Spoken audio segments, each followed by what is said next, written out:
al que está aquí enfrente, a su servidor, sino por reverencia a la palabra. Evangelio de Lucas, capítulo número 8.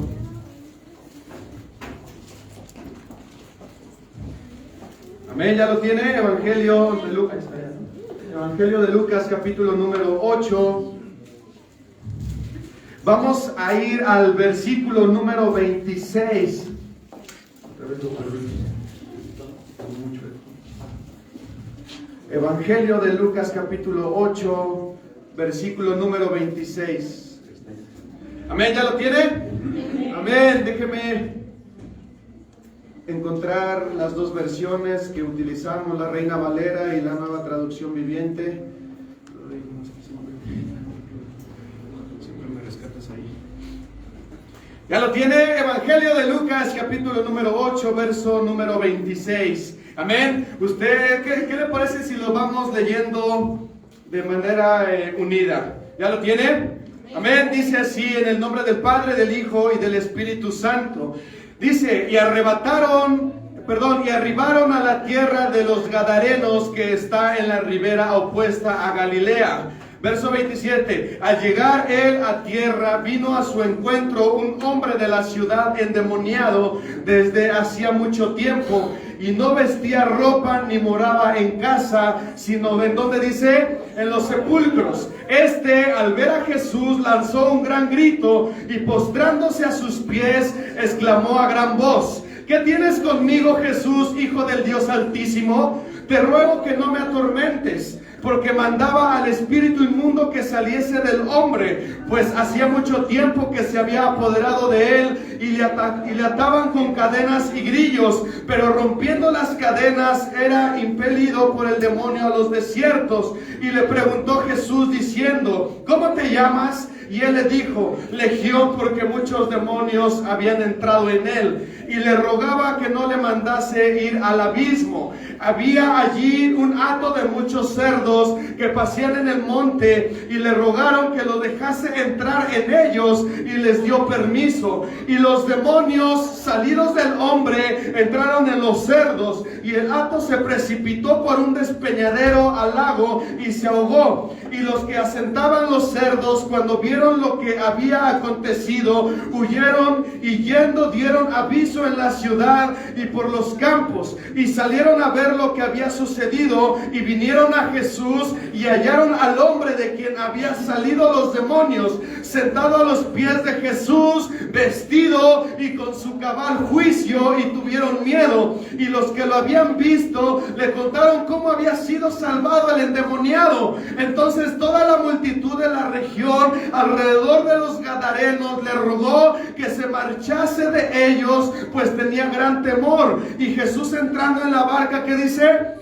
Se volvió, y el hombre de quien habían salido los demonios le rogaba que le dejase estar con él. Pero Jesús le despidió diciendo: vuélvete a tu casa y cuenta cuán grandes cosas ha hecho Dios contigo. Él se fue publicando por toda la ciudad cuán grandes cosas había hecho Jesús con él. Ayúdame a orar por mi vida. Padre Celestial, te damos gracias en esta tarde maravillosa, pero ahora, Señor, hemos, Señor, predestinado este tiempo para, Señor, compartir tu palabra, amado Dios, con tu pueblo. Te pido que nos des, Señor, esa sabiduría que necesitamos para predicar tu palabra, y que en esta tarde, Señor, haya libertad para predicarla, para compartirla. Señor, cierra, cancela, Señor, toda oposición de parte del enemigo. Cierra y cancela, Señor, toda incredulidad de tu pueblo. Cierra, Señor, y cancela, Señor, toda incredulidad, Señor, de tus hijos, que en esta tarde, Señor,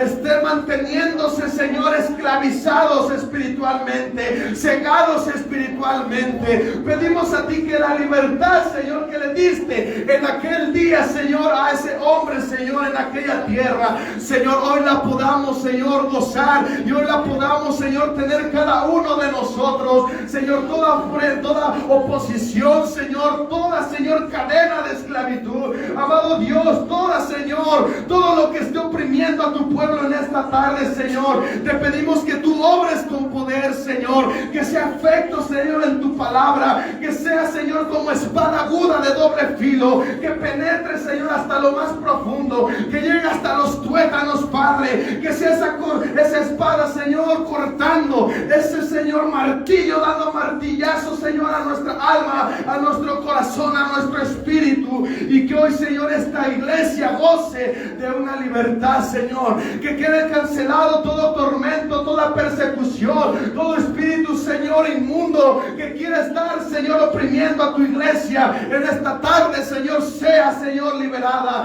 con tu autoridad, con tu poder, Señor, en tu santo y bendito nombre te lo pido. Lléname de unción en esta tarde, maravilloso Dios. Lléname de denuedo, Señor. Lléname, amado Rey de la gloria.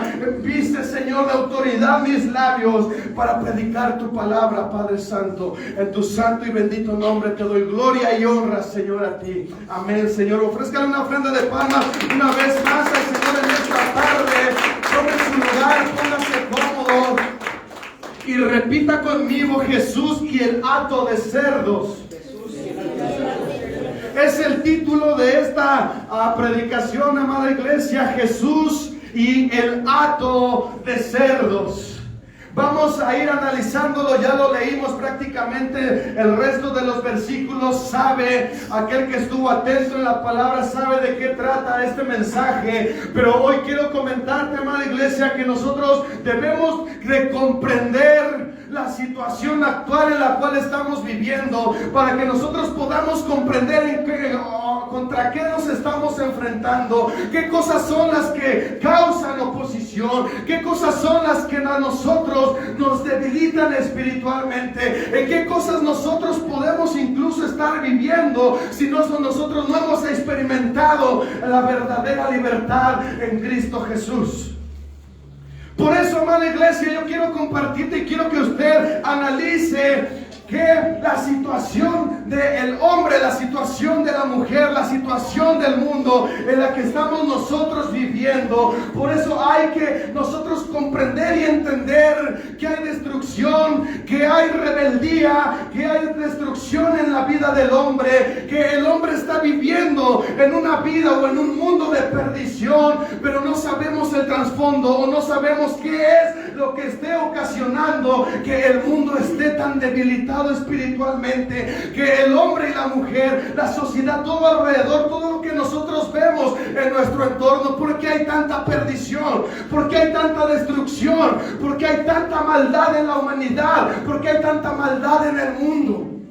¿Por qué hay tanta perversidad en el corazón y en la mente de los hombres? ¿Por qué hay tanta opresión de drogadicción? ¿Por qué hay tanta opresión de alcoholismo? ¿Por qué hay tanta locura? ¿Por qué hay tanta cosa que nosotros como humanos estamos padeciendo o se está padeciendo? Y la causa, amada iglesia, es que detrás de todo eso existe el enemigo que está atacándonos, existe el enemigo que está haciendo contrapeso en nuestra vida espiritual, existe el enemigo que mantiene cegada la humanidad y el hombre para no gozar de una libertad, para no gozar de algo que el Señor Jesucristo nos brinda, que nos otorga, que es la libertad, que es el gozo, que es la alegría, que es vivir con una verdadera libertad en nuestro espíritu. Y mira, amada iglesia, me llama la atención en este versículo, en estos capítulos, que así como hoy estamos viviendo un tiempo en el cual nadie quiere conocer de Dios, un tiempo en el cual todos reniegan de Dios, se quieren olvidar de Dios, están olvidados de Dios, así en el tiempo en el que nuestro Señor Jesucristo nos enseña en esta parte de la Escritura, esta historia de Jesús en tierra gadarena. ¿Por qué se lo digo? Porque era una tierra, o fue una tierra que no fue fértil, fue una tierra que negó a nuestro Señor Jesucristo, fue una tierra que rechazó al Mesías en este momento. Así como en aquellos tiempos, nosotros estamos viviendo el mismo tiempo, un tiempo en el cual nadie quiere conocer, nadie quiere acercarse, nadie quiere creer, nadie quiere voltear a Dios. Y vivimos en un tiempo en que aún la iglesia se la pasa aún rechazando lo que Jesús quiere hacer en nuestra vida. Vivimos en un tiempo en que aún los propios cristianos hay incredulidad en nuestro corazón, hay una ceguera espiritual que no nos deja ver lo que está aconteciendo, la lucha inclusive espiritual en la cual nos encontramos día a día.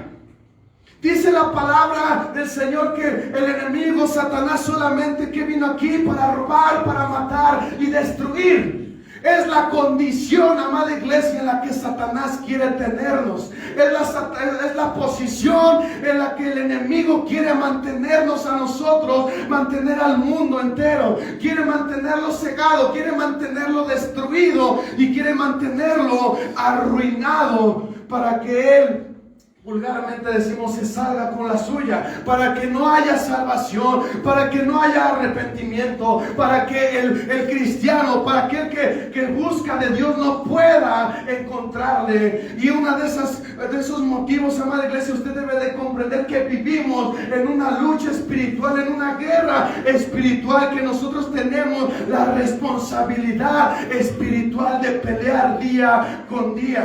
Dice la Escritura: envístanse cada día de la justicia, de esa coraza, de la palabra, del escudo de la fe. ¿Para qué? Para apagar los dardos que son lanzados en contra de nosotros. Es la condición, amada iglesia, en la que el enemigo nos quiere tener. Es la condición en la que actualmente el mundo está viviendo. En medio de drogas, de destrucción, de alcoholismo, de fornicación, de adulterio, de lesbianismo, de homosexualismo. Todas esas cosas, amada iglesia, usted debe de comprender que detrás de todo eso hay demonios maquilando y hay demonios trazando planes en contra del pueblo de Dios y en contra de cualquier persona. Y a veces nosotros subestimamos el poder o subestimamos lo que Satanás está haciendo. ¿Por qué? Porque nosotros no estamos revolcándonos, porque nosotros no estamos manifestando visiblemente una posesión demoníaca. Pero no quiere decir que estemos libres de todo ese tipo de ataduras. Si usted está batallando con el adulterio, hay demonios, hay potestades que están establecidas en su mente para que precisamente usted siga enfrascado en esa situación. Si usted está batallando con alcoholismo, debe de entender que hay demonios oprimiendo su vida para seguirlo teniendo en esa condición. Y no precisamente el pueblo de Dios tiene que andar aquí manifestando y revolcándose como la historia que acabamos de ver, porque pocas veces en la palabra, o mejor dicho, es un mejor ejemplo de una manifestación demoníaca la que nos habla la Escritura en esta parte. Y vea, yo quiero avanzar porque me estoy perdiendo. Dice el versículo número 27, del versículo del capítulo número 8, dice que al llegar a la tierra vino a su encuentro un hombre de la ciudad que estaba completamente, ¿qué? Endemoniado. Y dice que desde hacía mucho tiempo no vestía ropa ni moraba en casa, sino que en los sepulcros. Yo quiero que usted de manera paralela esté ahí en Marcos capítulo número 5. Marcos capítulo número 5, porque nos describe específicamente la condición en la que estaba este hombre. Recuerde, amada iglesia, que Lucas recapituló las versiones. Él se encargó de estudiar, porque Lucas no estuvo ahí con nuestro Señor Jesucristo. Por eso es de que nosotros debemos de estar viendo Mateo, Marcos, Lucas para atestiguar, comparar y ver lo que Lucas no alcanzó a comprender, no alcanzó a ver. Mateo o Juan sí nos describen con mayor atención. Ahí en Marcos, ¿qué capítulo le dije? Marcos capítulo número 5, versículo del 2. Déjenme encontrarlo. Marcos 5. Ahí dice: Tenía su morada, ¿en dónde dice? En el verso 3. En los sepulcros. Tenía su morada en los sepulcros y nadie podía atarle ni aun con cadenas. Dice, porque muchas veces había sido atado ¿con qué? Con grillos y con cadenas, mas las cadenas habían sido hechas pedazos por él, desmenuzados los grillos y nadie le podía dominar. Dice, y siempre de día y de noche andaba dando voces en los montes y en los sepulcros e hiriéndose con piedras.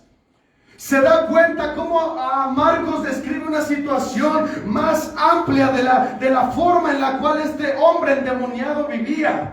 Y yo quiero hacer este paréntesis, tiene gran peso este mensaje en estas palabras, en donde Lucas describe que cuando al llegar a tierra Jesús vino al encuentro ese hombre de la ciudad endemoniado desde hacía mucho tiempo. Dice, y no vestía, ¿qué dice? Ropa.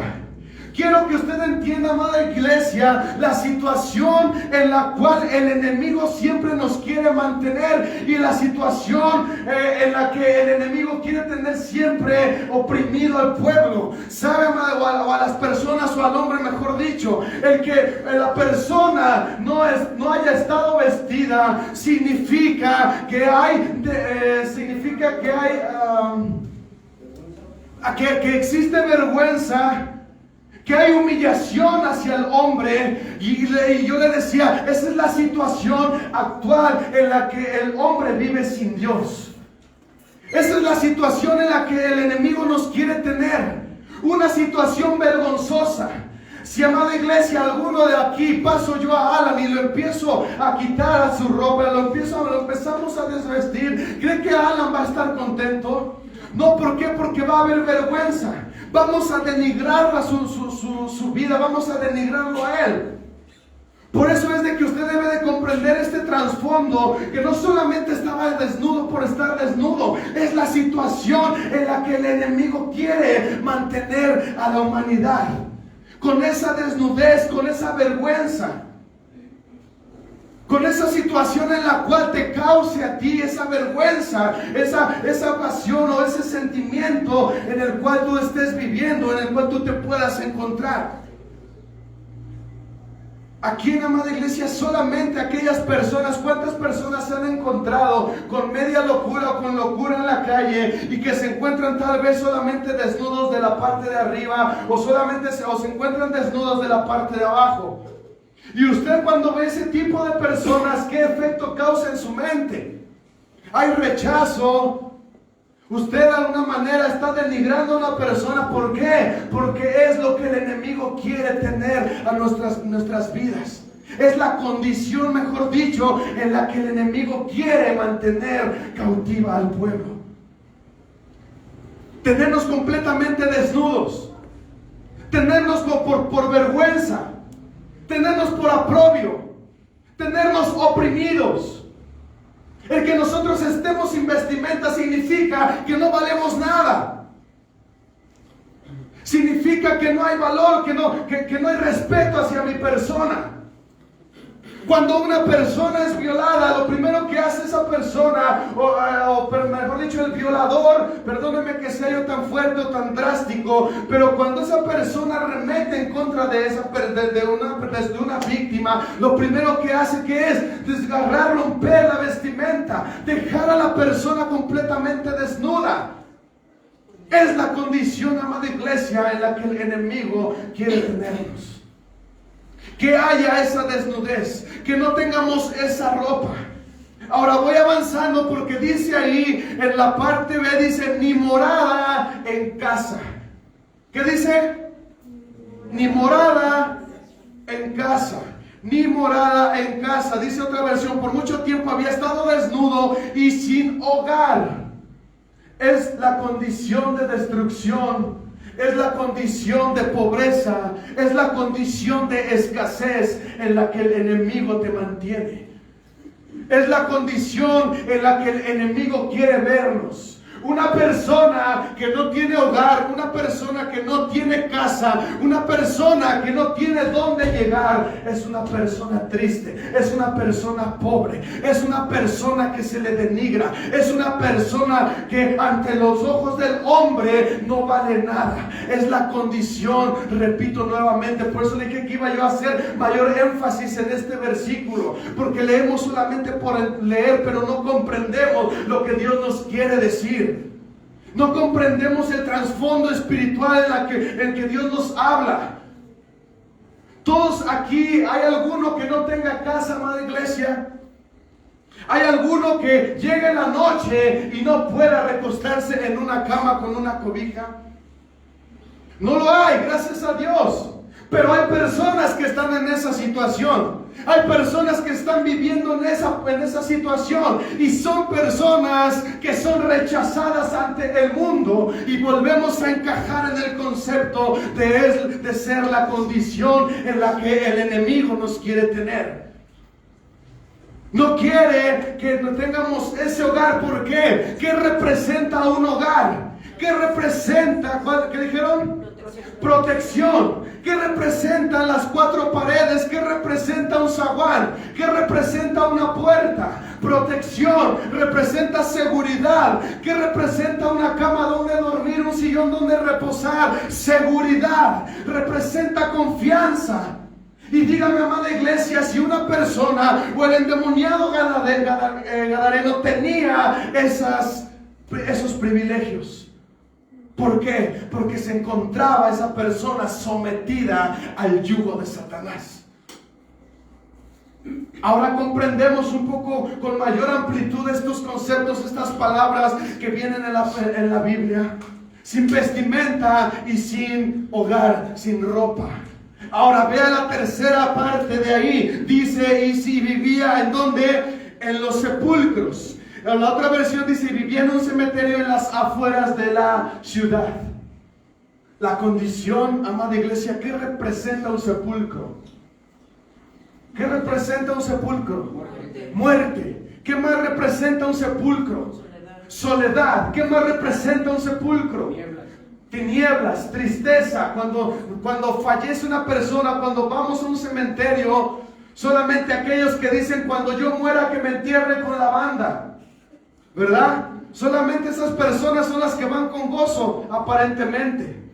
Pero un sepulcro representa muerte. Un sepulcro representa dolor. Un sepulcro representa tristeza. Un sepulcro representa agonía, tristeza, desánimo, todos aquellos sentimientos, todo lo que se le venga a la mente. Y volvemos al mismo concepto. Es la condición en la que Satanás tenía oprimido, tenía cautivo, tenía encarcelado a este hombre.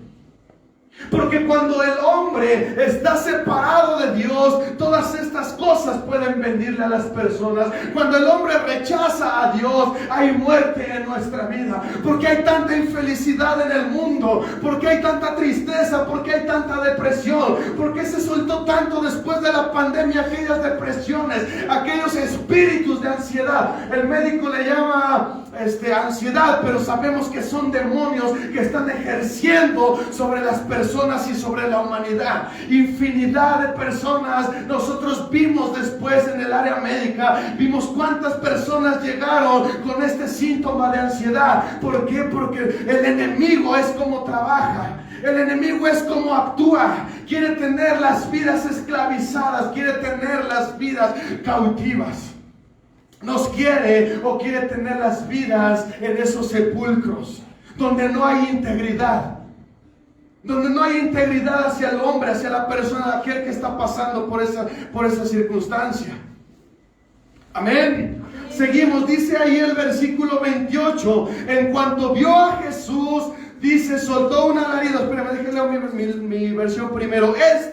Al ver a Jesús, dice, lanzó un gran grito y postrándose a sus pies, exclamó a gran voz, ¿qué tienes conmigo, Jesús, Hijo del Dios Altísimo? Te ruego que que no me atormentes. Dice, porque mandaba al espíritu inmundo que saliese del hombre, pues hacía mucho tiempo que se había apoderado de él, y le ataban con cadenas, con grillos, pero rompiendo las cadenas, era impelido por el demonio a los desiertos. Hay algo tan triste, y esto yo lo escuché de un predicador, de un pastor, porque es cierto. Y lo primero que te quiero decir en este versículo es que a veces siempre la iglesia, a veces siempre el que piensa que cree en Dios, o el que cree en Dios, o el que se dice creer en Dios, siempre se olvida de quién es Dios. Y mejor los demonios, mejor estas legiones entendieron y reconocieron lo que lo que el mundo no hace. ¿Qué discernimiento y qué entendimiento mejor tienen los demonios de que al saber quién era ese hombre reconocieron que era el Hijo de Dios? Y al hombre y al mundo le cuesta trabajo comprender quién vino a la tierra, quién murió en la cruz y quién resucitó y quién tiene el poder para darnos vida y una salvación eterna. Amén, alábenle al Señor. Es algo muy cierto. ¿Cómo puede ser posible que mejor los demonios, que mejor toda esa legión de demonios reconozca quién era ese hombre que se había parado en tierra gadarena? Mejor aquellos hombres mejor aquellos demonios reconocieron que el mismo pueblo. Aquellos gadarenos estuvieron cegados espiritualmente. Y ellos reconocieron. En cuanto vio a Jesús, soltó un alarido y cayó al suelo frente a él y gritó: ¿por qué te entrometes conmigo, Jesús, Hijo del Dios Altísimo? Por favor te suplico que no me tortures. Pues Jesús ya le había ordenado al espíritu maligno que saliera del hombre. Ese espíritu a menudo tomaba control de él, aun cuando el hombre estaba bajo custodia, con cadenas, con grilletes. Simplemente, dice, la rompía y se escapaba al desierto totalmente controlado por el demonio. Qué fuerte vemos aquí. Yo por eso le decía que es muy explícita esta palabra, la condición de cómo describe una persona que está endemoniada. Pero mayor es la tristeza en la cual nosotros no reconozcamos a nuestro Salvador. Mayor es la tristeza, amada iglesia, que cuando se nos presenta el Evangelio le rechacemos. Mayor tristeza es cuando nosotros hablamos de Cristo y somos rechazados. Y mejor dicho, he rechazado Cristo, aquel que murió por nosotros, aquel que tiene el poder para liberar. Porque no comprendemos, estamos atormentados, estamos cegados, estamos atribulados, estamos completamente encadenados a esa ceguera espiritual. A causa de nuestra idolatría, a causa de nuestro rechazo, lo dice Romanos, no sé si 6 o 11. Entonces, qué triste y qué lamentable es aquella situación en la cual nosotros podemos estar viviendo. Usted se ha presentado con una persona que rechace, se ha presentado con una persona que no le haga caso, que lo tome por loco. Es triste. Voy siguiendo, dice en el verso número 30, y le preguntó Jesús diciendo: ¿cómo te llamas? Y él le dijo: Legión. ¿Por qué? Porque somos muchos demonios. Porque somos muchos demonios y habían entrado, que dice, en él. Mira, amada iglesia, para que comprenda el término legión, estaba refiriéndose, para que ellos tuvieran ese concepto, o no sé cómo decírselo. En el tiempo de los romanos, en el tiempo de Jesús, una legión pasaba a ser cerca de 6,000 hombres. 6,000 hombres eran los que conformaban una legión. Entonces imagínese el grado de problema que tenía este hombre gadareno. Ahora imagínese aquellos demonios cuando le dijeron esto a Jesús. Usted ¿Usted se imagina que Jesús sabía o no sabía a lo que se estaba enfrentando? Por supuesto que sabía.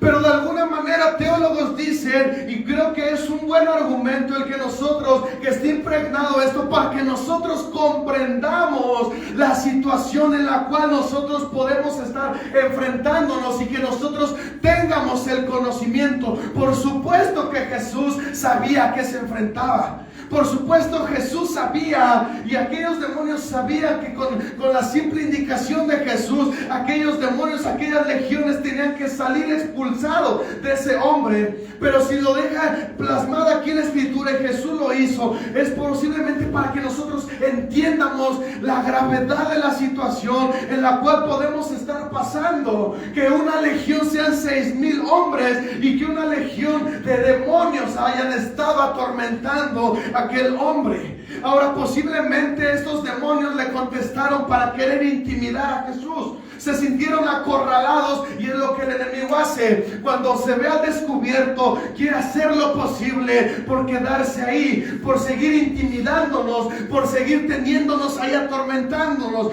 Por eso posiblemente también de esa manera contestaron, queriendo intimidar, queriéndose quedar en ese lugar, queriéndose quedar en ese cuerpo. Ser aquellos depredadores, querer intimidar. Dice ahí en el verso número 31, y le rogaron, que dice que no los mandase ir ¿a dónde? Al abismo. Si alguien me ayuda, es más, vamos a Apocalipsis, capítulo número 9, Apocalipsis capítulo número 9, verso número 11.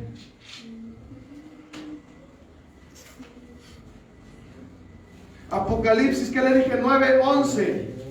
Apocalipsis 9:11.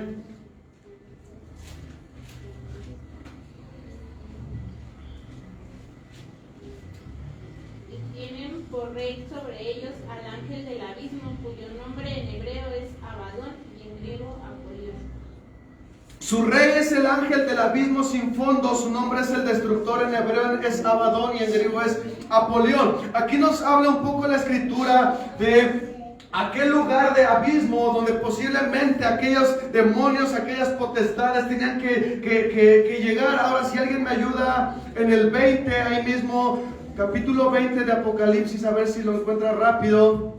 Y los otros Espérame, capítulo 20 del 1 al 3.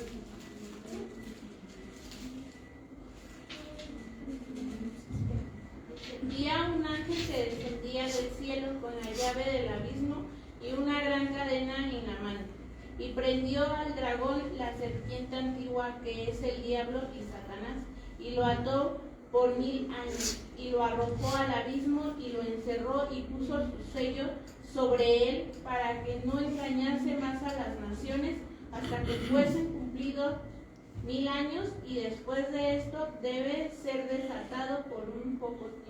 Así es, dice mi versión, el ángel lo lanzó al abismo sin fondo y lo encerró con llave para que Satanás no pudiera engañar más a las naciones.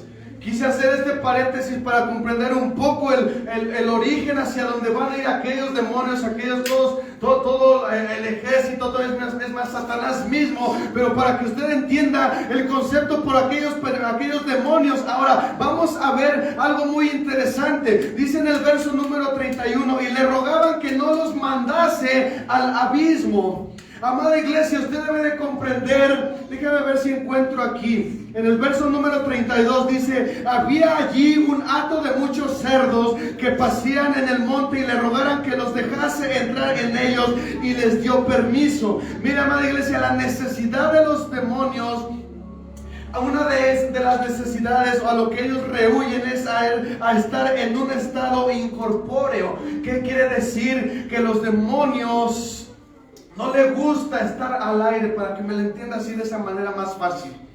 Dice el término que se debe utilizar, un estado incorpóreo, un estado en el cual necesitan un cuerpo, un estado en el cual necesitan donde hacer, en pocas palabras, destruir, donde desatar la maldad.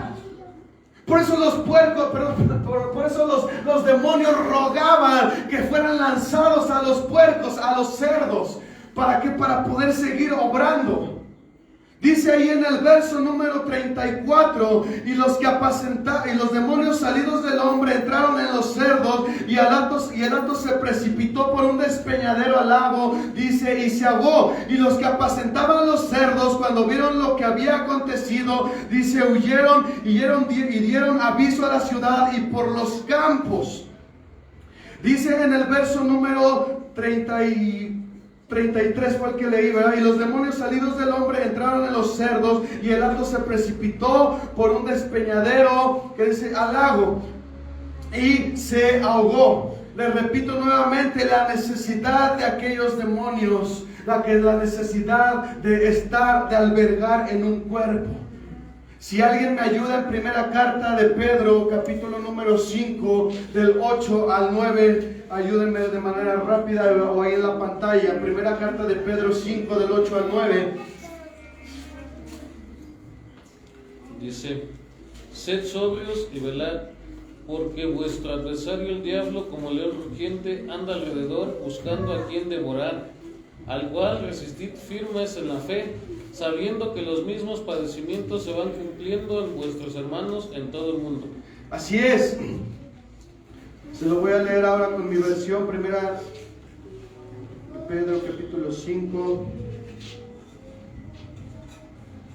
Dice, estén alerta, cuidándose de su gran enemigo el diablo, porque anda al acecho como un león rugiente, buscando a quien devorar. Dice, manténganse firmes contra él y sean fuertes en su fe. Recuerden de que su familia de creyentes en todo el mundo también está pasando por el mismo sufrimiento.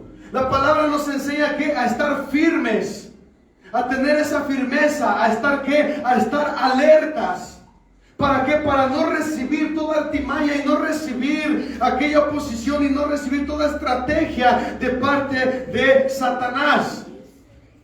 Dice ahora, vamos avanzando en el verso número 34 y en el verso número 35 dice que aquellas personas que vieron lo acontecido, en el verso número 35 dice, y salieron a ver lo que había sucedido y vinieron a Jesús y hallaron al hombre de quien había salido los demonios sentado a los pies de Jesús, vestido en su cabal juicio. ¿Y qué dice? Tuvieron miedo. Se da cuenta, amada iglesia, del cambio, de cómo trasciende el poder de Dios cuando Jesucristo echó fuera a aquellos demonios, aquellas legiones. Dice la palabra que ellos pidieron irse a aquellos cerdos, y los cerdos cuando los demonios tomaron a aquellos cerdos, dice que fueron lanzados al precipicio, se ahogaron y fueron muertos, obviamente. Pero hubo testigos. Y hubo personas que vieron el acontecimiento, y hubo las personas que estaban apacentando los cerdos y fueron prácticamente con el chisme en toda esa tierra. Ahora vea la integridad y vea cómo Jesús restablece lo perdido. Le da libertad al cautivo. Pero aquí nuevamente señala cuando dice, salieron a ver lo que había sucedido y vieron a Jesús y hallaron al hombre de quien habían salido los demonios. ¿En qué posiciones se encontraba ese hombre? Ayúdeme ahí, dice en la Biblia. Sentado, dice que a los pies de Jesús.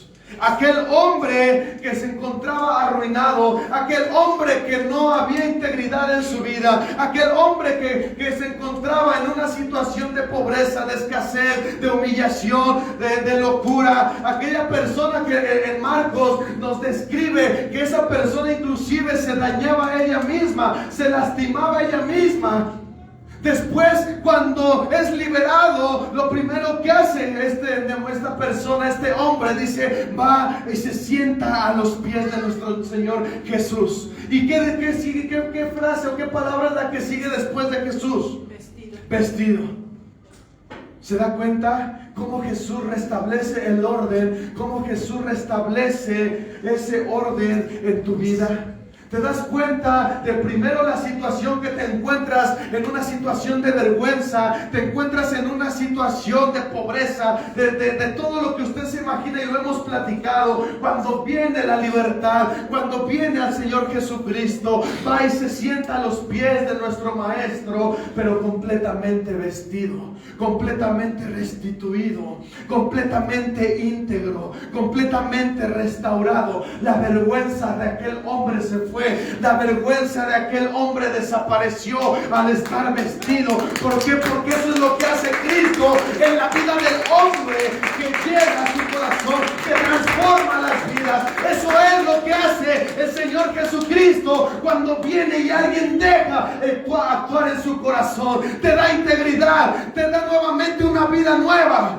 Te da una integridad en tu vida. Te quita la vergüenza, te quita el pecado y te da una nueva vida. Dice, se encontraba vestido y se encontraba que cabalmente en su juicio.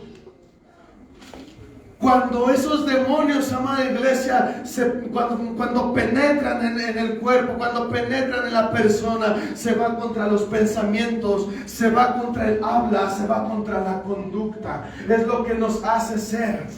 Cuando esos demonios entran, pierdes el juicio. Aquel hombre se encontraba en los sepulcros, aquel hombre se encontraba en el desierto, aquel hombre se encontraba lastimándose, aquel hombre se encontraba rechazado. Pero cuando viene a los pies de nuestro Señor Jesucristo, viene el cabal juicio. Cuando nosotros reconocemos y cuando venimos a Cristo y cuando dejamos que Dios entre en nuestra vida, dice la Escritura, que nuevas criaturas somos. De modo que si alguien está en Cristo, nueva criatura es. Las cosas viejas han pasado, he aquí todas las cosas son hechas nuevas.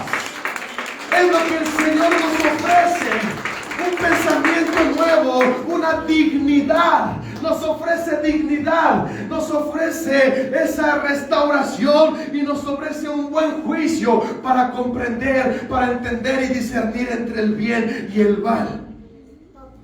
Pero, amada iglesia, siempre está la piedra, siempre lo he dicho, siempre está la piedra en medio de los frijoles. ¿Por qué?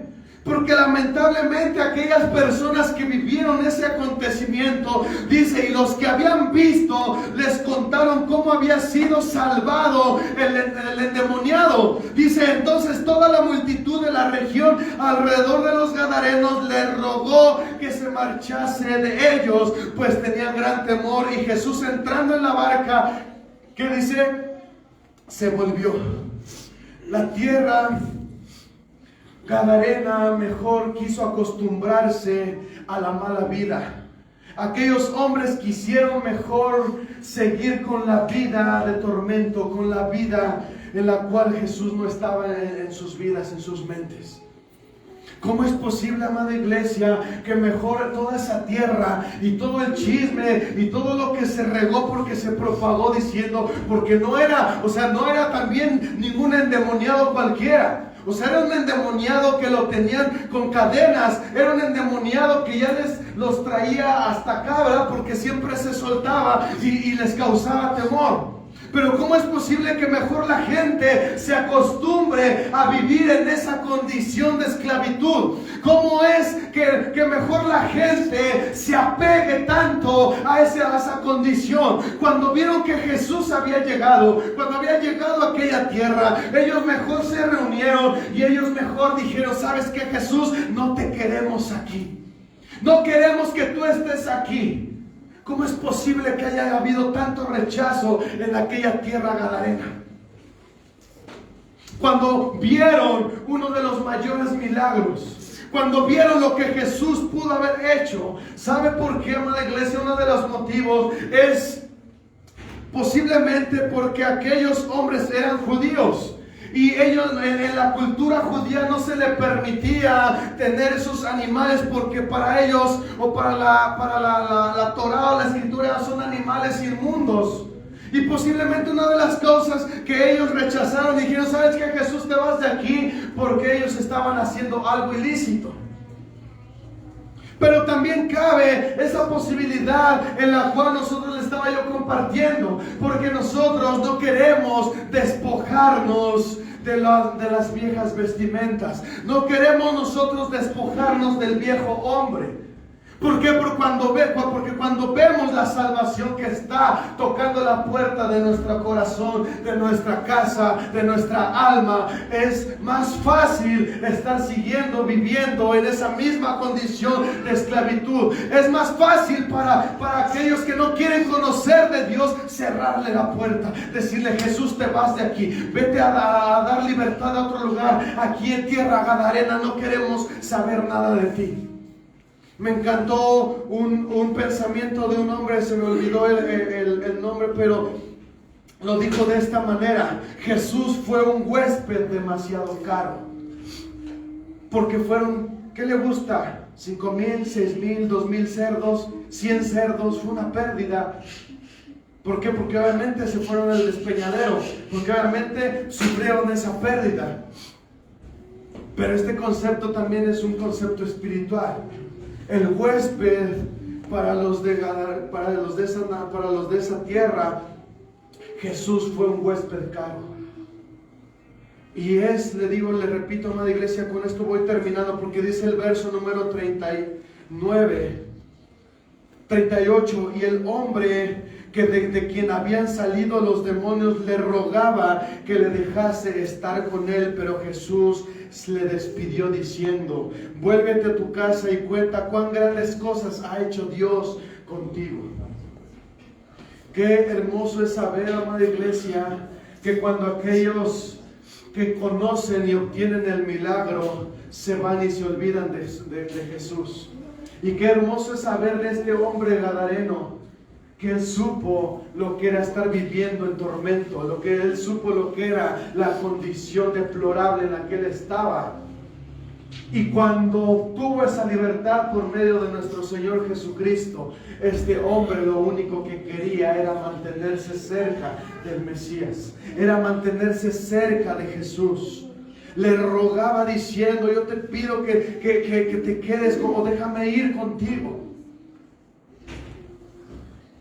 Es algo sorprendente cómo Jesús obedeció a todos esos gadarenos en irse. Y qué asombroso es que Jesús no haya obedecido a este hombre agradecido. Suena un poco contradictorio. ¿Cómo es que Jesús le hizo caso a aquellos hombres incrédulos y mejor le cerró la puerta a este hombre? Pero ¿sabe? Aquí nos dice la respuesta. Dice: mira, ¿sabes qué, hombre? Yo sé el corazón que tú tienes. Yo sé la gratitud que hay en tu corazón. Pero es necesario que tú vayas y ejerzas un ministerio en todo Decápolis. Es necesario que tú vayas, te vuelvas a casa y cuentes todas las cosas maravillosas que ha hecho Dios contigo. Comprende el propósito, comprende para qué fue llamado este hombre, para dar testimonio de lo que Jesús, de lo que Dios había hecho en la vida de este hombre. Dice: y él se fue publicando por toda la ciudad cuán grandes cosas había hecho Jesús con él.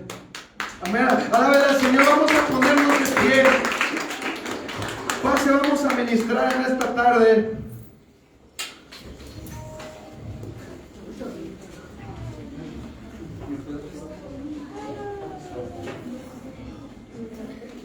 Marcos nos dice: y se fue y comenzó a publicar en Decápolis cuán grandes cosas había hecho Jesús con él. Un hombre agradecido, un hombre libre, un hombre que entendió que su lugar físicamente no estaba con Jesús, sino que su lugar era que publicar las grandezas.